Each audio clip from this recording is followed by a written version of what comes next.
Welcome, everybody, to Ignite Humanity Live. I'm your host, Lady JB, and I am very pleased to have you here on a beautiful Tuesday while we are igniting lives and making things happen. It's been a beautiful week already with all kinds of things unfolding, and the spring is here. I hope wherever you are in the world, you're enjoying some beauty in the weather and the flowers and this newness, this awareness, this awakeness is all unfolding. That's the power of spring. That's the excitement. And that is when we start to really feel ourselves coming back into this newness and this awareness and this ability to start to ignite our lives for this new up and coming 2023.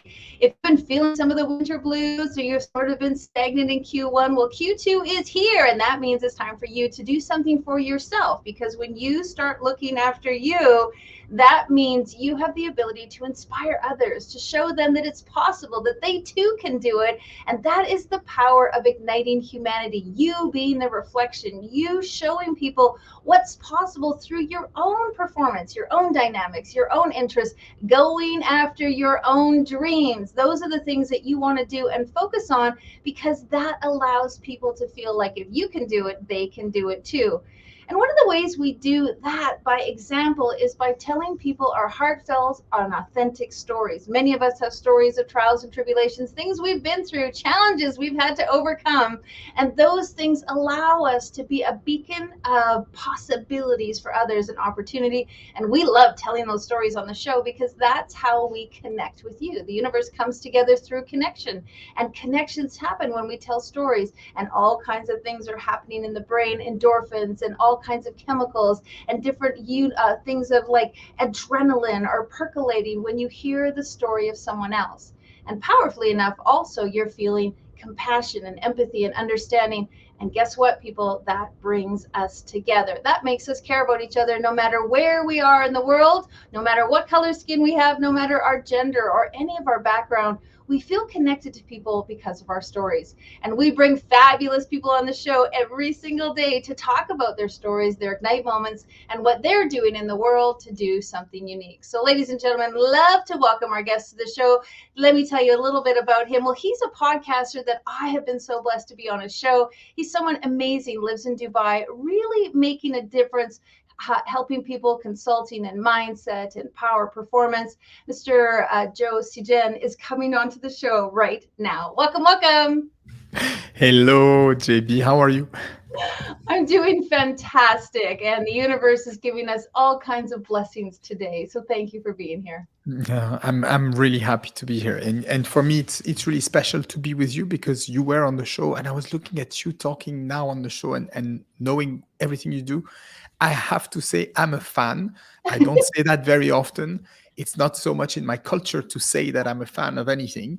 I'm French, but I'm a fan of what you do. I admire what you do.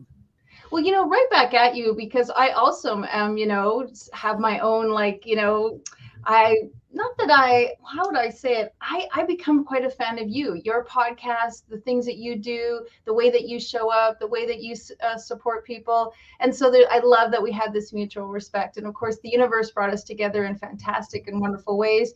And we get to shower that on people today. So thank you so much. I didn't do a very good job of your bio because, as you know, we're having some technical difficulties, so it didn't pop up on the screen. Would you bless me so wonderfully with your bio so that people know a little bit more about you and everything is pronounced and shared correctly? Yes. You pronounced it very well in English, but Joe Sejean or Joe Sejean in the French way. Thank I you. live in Dubai. I'm the father of 3 kids, and I'm married to the same wife, which is in itself something quite extraordinary. And she's extraordinary. So I am the founder of People Not Numbers, which is a consultancy whose mission is to help change the conversation into corporations. We want to introduce emotions and human beings back into the conversation in companies. And we do this through coaching and workshops. And I'm also the founder of a network called 11. Why? Because 1 plus 1 for us should be equal to 11, to massive synergies. And this network gathers people, the best professionals in people engagement. We do different jobs, but we are passionate about generating this energy in others. So this is what I do. I've been here for 16 years in Dubai, and I'm passionate about what I do. Well, you do such a great job, and I love how you share with people about not being about numbers, because many of us are making the whole world about numbers. And when we're talking about humanity, we're feeling this pressure and this crunch that we're not making enough, we're not earning enough, we're not having enough. And it's we're really making it about the numbers. Everything is transactional. People want, how much can you pay me, how much can you give me, how much do you got? And we're losing that connection between people, the compassion and the understanding, and really even the friendships and the camaraderie are being broken down because numbers and money is becoming so prevalent. That's my take on it. Would you reflect your take on it? Yes, I mean, there is a big confusion that is happening sometimes in the mind of people.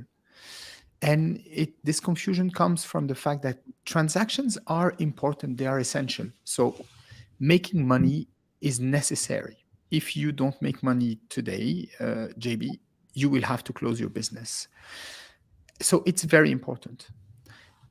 And it's like oxygen, but we don't treat it like oxygen. If I shut your oxygen supply now, you'll probably last 1 minute and a half to 3 minutes and you'll die. Uh, However, you didn't get up this morning thinking of breathing. Your purpose today was not to breathe. Right now, with me, you're not thinking, I need to breathe in and breathe out. However, in business, this is the mistake that we do, is that we understand that making money is important and we talk about money and everything related to money all the time. It's as if all our conversations right now, you and me, JB, were about, so how are you breathing today? Are you plus 17 or minus 17% in oxygen capacity? So this is why we need to focus not on the result, but to focus on what brings one result and many other results, which is absolutely not the result itself. So that's the whole idea of moving from transactional focus to relationship focus. What a great answer. And it makes you start to think, okay, what can I do differently? How can I think differently? How are you inspiring? And today is all about awakening. How are you awakening some of your clients and the people that you work with to think in this new thought pattern? It's such a great question. Such a great question. Everything comes from the conversations that we have. So typically, a client would come to me for four types of problem. One would be the performance. They would not have the figures that they want to have, or they would not have, for example, also the mindset, the right mindset inside their corporation, or they would not have the right satisfaction of clients or employees, or the wrong culture. They would say the culture is not working. In all of these topics, it all starts with conversations. What do we talk about? So I would ignite that consciousness by asking people, what do you talk about during meetings? And in the beginning, it's a bit of a difficult question for them. What's the link between performance and the meetings? And people don't realize that when a CEO has a vision, which is often authentic and genuine, I want to be connected to my customers. I really want to provide emotions to people around me. I want to make a difference with the business. The issue is that after that PR conversation, the first conversation is with the board of directors, and it is solely transactional. Market shares, sales, commercial actions, marketing activation, digital transformation. The word client and the word employee or team members is never pronounced. So therefore, from the board members to the directors, the conversation is going to be the same, transactional, down to the frontline. And the frontliners, when they see you in a hotel, in a store, on a contact center, even people who are at the counter distributing things from, B2B perspective, cardboards or whatever, they think transaction. How many things did I sell today? Oh, this person wants a pair of pants. My incentive is on shirts. So it's this person wants to buy something that is cheap. It's going to decrease my average transaction value. This is the conversation that goes into the mind of our people. What we need to do is to stop this nonsense, because it's a nonsense. It's demotivating. It's Right. dehumanizing, because it says somehow that You only exist to perform a task to reach a result, which is not true. You have a soul, you have a creative mind, you have an opinion, you have a personality. So to change that, we start thinking not what do I need to sell or what do I need to do, what task do I need to perform. We start to think, how do I want people to feel? We become intentional about the emotions we would like people to have. And that's the start of the conversation and the transformation that anyone can do anywhere, in companies that are doing pipes, literally pipes, to companies that are doing hyper luxury. Wow.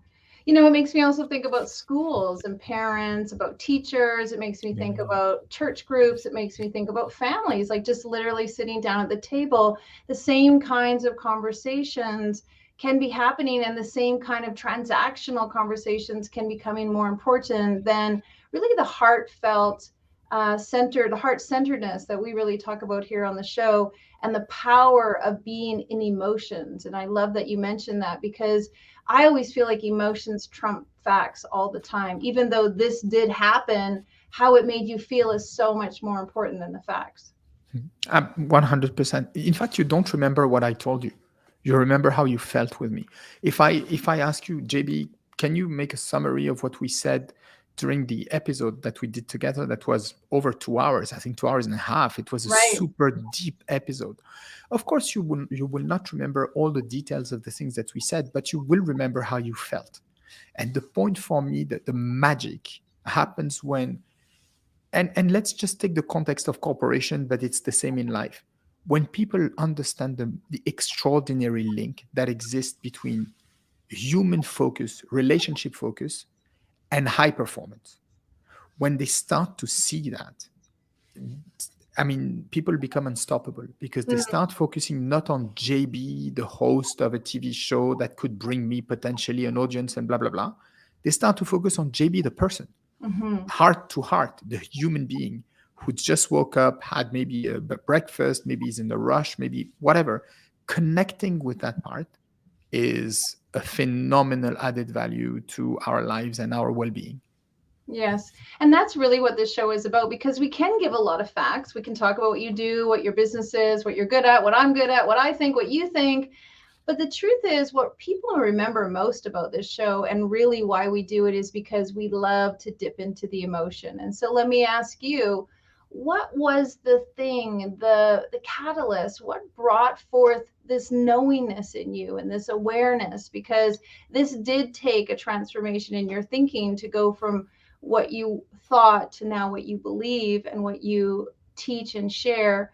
What was the thing that created all of that for you? I arrived in Dubai in 2007. I have a non-linear background. I used to be a lawyer, and then I searched for myself for quite a long time. When I arrived in Dubai, I arrived for a company that is working in retail. So they have a lot of stores. And I did 4 different positions there. The first one and the second one were huge successes. I was a trainer for 3 years, and then I was a marketing manager for niche perfume, so very high level perfume. I don't know if you know a brand called Acqua di Parma, but I was distributing like super nice perfumes like this. And I was really successful, dynamic. I was the nice employee and the good soldier. The third position I had happened because I was successful in the 2 previous ones. And it was an operations manager position I had to take care of 17 boutiques, 17 stores in the region of the GCC, meaning Saudi Arabia, Kuwait, Qatar, Bahrain, but not where I live in Dubai. So I was traveling all the time, and I needed to harmonize the processes, the typical stuff of an operations manager, the performance of the teams, etc. This position was a major failure in my life, from the first second until the last second, and it crushed me. It was a tough moment, and I cannot name one thing that I've done successfully. I did everything that you could do wrong. I did it in a combo of 9 months. And at the end of this position, they took me out of the position. If I can sum it up for you, I think there were 2 main reasons why I didn't do well in this job. One, I had great ideas, and the ideas I had were great, but no one cares about good ideas. No one. People want you to fix their problems. So when you have a good idea, you sell your idea. You don't listen. When you fix people's problem, you have to listen to the problems, because if you don't know the problem, how can you fix it? So I was not listening to the people who I was seeing. And to give you an idea, the feedback that I had from my boss was, every time you go to a country, people are down. And when you leave to another country, they call each other and say, hey, he's coming. So this is the level of disaster. Yeah. And then the second factor was, I believed that anyone could do anything. I wanted to believe that if you encourage someone and you say, yes, you can do it, people could do it. But it's not true. People can maybe do it in 200 years sometimes, but sometimes you need 3 months to do something. So you need to have the courage to say to people, this is not working. And it's not working for you neither. It's better that we, take different roads, and that you continue your journey, and that we continue our journey. I didn't have this courage, so I overinvested on teams that were really, really not good. So instead of firing me, they asked me to create something for service in this big group of 650 stores. And my confidence was at the bottom. It was really down for me. And I told them I don't know anything about it. They told me, take 6 months, build a vision, and we'll create a division for you if we like what you're doing. Otherwise, we'll find another solution or you will leave. Wow. Yeah. The name of the company is Shalhoub Group, and they are an extremely elegant company. They've been incredible with me. So I created this vision, presented it to the CEOs. There were two at the time. And they accepted. I became a division manager for this new division. And I told them I will only be at the office 2 days a week to Right. manage this division of guest experience management. And I will be in the stores as a sales associate 3 days per week, every week. And I will not be a manager. I will not be a supervisor. I will be a sales. And this is really where I was born, I think, professionally speaking. This is where this thing of emotion happened. I realized that I didn't have a clue of what I was doing before. Zero. I also started to see the gap that there was between the vision of the CEOs and what I was seeing on the floor. People were demotivated, not serving the clients properly, because the conversations in the briefs were about, JB, you're plus 5% on your objective. Well done. Joe, you're minus 34%. You need to push the sales. Things that don't mean anything. Right. We started to think differently and say, why don't we try to meet people today? Let's not sell. Let's meet people. And we started to do this, and the sales went up in a matter of 4 or 5 days. And then we started to say, okay, why don't we try to make people feel something? How do you want people to feel tomorrow? Like this. Okay, let's do it tomorrow, and let's make another brief to see how we managed it. How are we going to do it? We don't know. We did that. And the two brands where we worked on this specifically started to go up 30% in sales, where the group was flat in 9 months. And that was the beginning of the adventure. So focusing on human beings and emotions was, for me, I had to go really down to I think we're a bit maybe all the same in that dimension. Yeah. You need to hit the floor really. It was a crushing experience for me.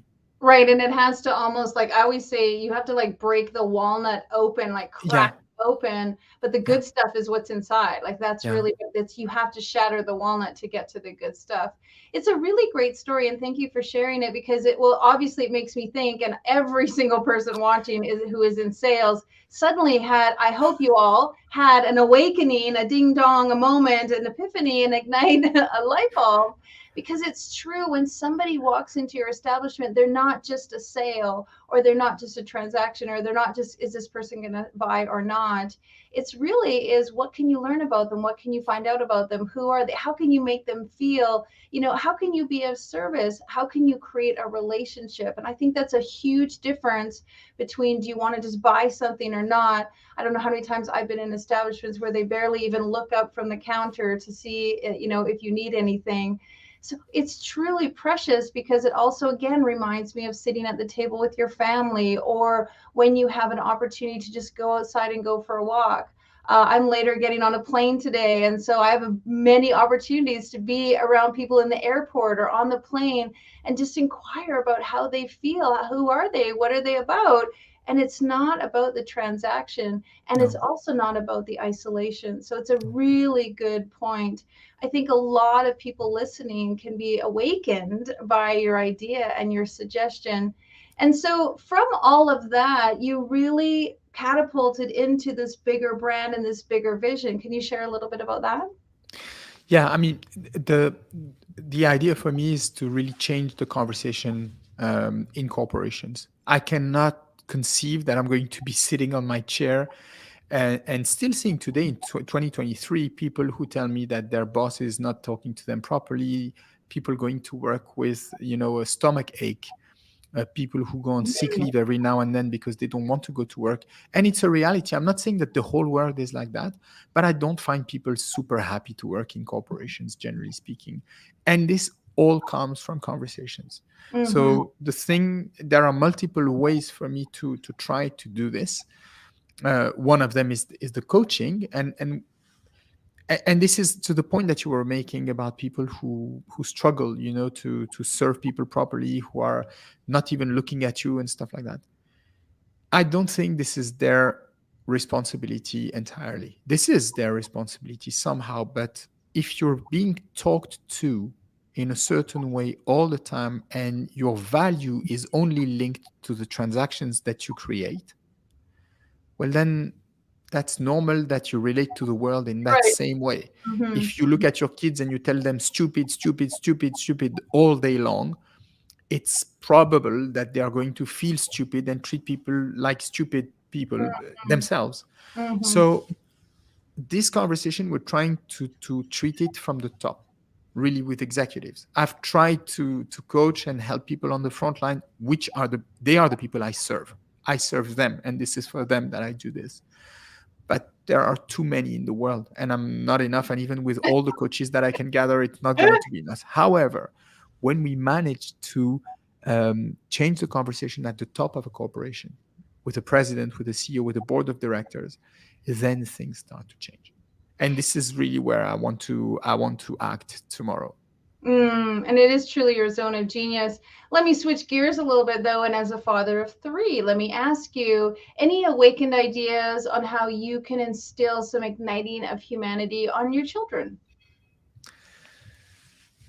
Alors, I find it super difficult, as far as I'm concerned, in my case, to consider that I'm a great father. I'm fighting every day to not be too mean with myself, because I, I I don't know. I'm very, very imperfect.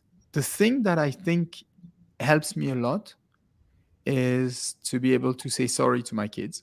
Mm, Um, the fact that I can tell them that I don't know. mm, Um, the fact that we can talk about my mistakes, and then to try to be myself even with all these imperfections. I give you just a simple example. I can get angry very fast. It doesn't look like it, but I can puff. And they make fun of me because we talk about it. So it's not a drama anymore, and I don't get that angry for that long. It's a kind of a character. It became some kind of a character. But I would I only say laugh because I have a similar experience. no, you see, the thing is that sometimes with the job I do, people think that I have a perfect life, and I'm always nice in my reactions, and I'm always generous and cool, and I know how to react. It's not true. I'm good at my job because I explore the same areas that my clients explore and my friends explore, and this is why I can still relate to them. I understand what they're going through, and sometimes I'm doing 10 times worse than them in many dimensions. So with my kids, I would say I don't know how to answer your question completely, but I would say showing myself in a vulnerable position and being capable to say I made a mistake, or oh, you were right, has changed a lot of things in the relationship that I have with them, and they know I love them. So this is for me the most important. I don't know if that It's a answers. great answer. It's an authentic answer. It's a real answer. It's a truthful answer. It's not a token answer. And that's what I love about you so much is you really Oh, show the vulnerability and the authenticity and the we don't have it all figured out. I mean, we are trying, you and I and many other people and all the people who come on this show, to figure out how to make humanity a better place, to figure out how to be more connected to our neighbors. I love that you're in Dubai and I'm in Canada, and we can connect by Zoom and talk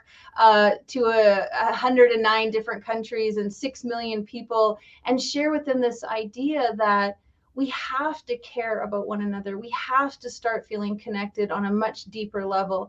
We have to be willing to listen. And what you said, even be willing to say sorry. And so you are just a precious reflection of all the things that really humanity is asking for and needing.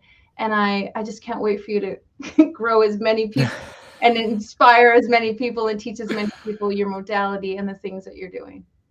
Thanks, JB. So yeah, it's a real blessing. Well, just before we end the show, I'd love to know you to share how people can find you. I want to tell everybody that I've done hundreds of podcasts, and my podcast with Joe is literally my top 2. It's like such a favorite, and my time with him was incredible. And I'd love to encourage you all to go and see that episode. Joe's super busy, active on LinkedIn. He has an incredible podcast, and I just want you guys to just really check out our 2.5-hour interview together. It was great. So the best way, thank you, JB. The best way is to connect on my LinkedIn.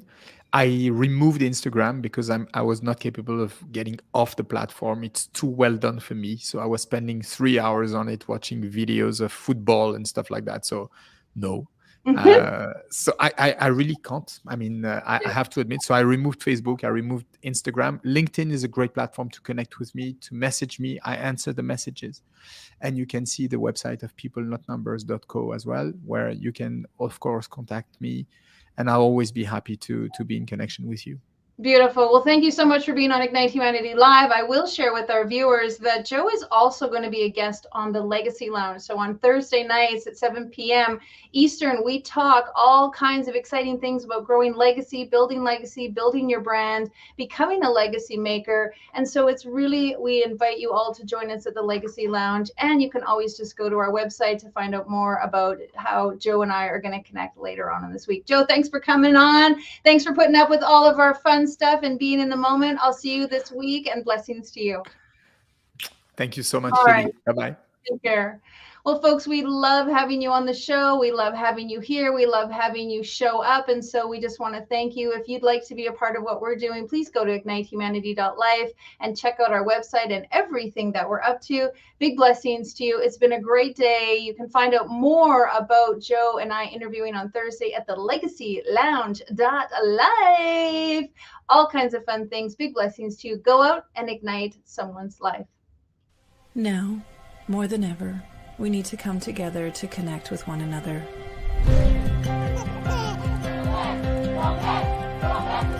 We need to feel the truth in who we are and let go of everything that's happened in the past. We need to empower every person on the planet and awaken hearts, enliven souls, come together, laugh, play, rejoice, connect, create, and love.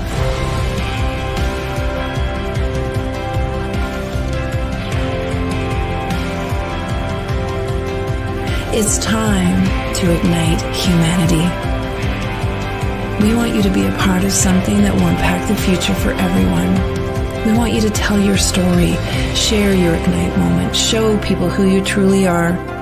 Be a part of igniting humanity and making a difference in the world and all of our futures.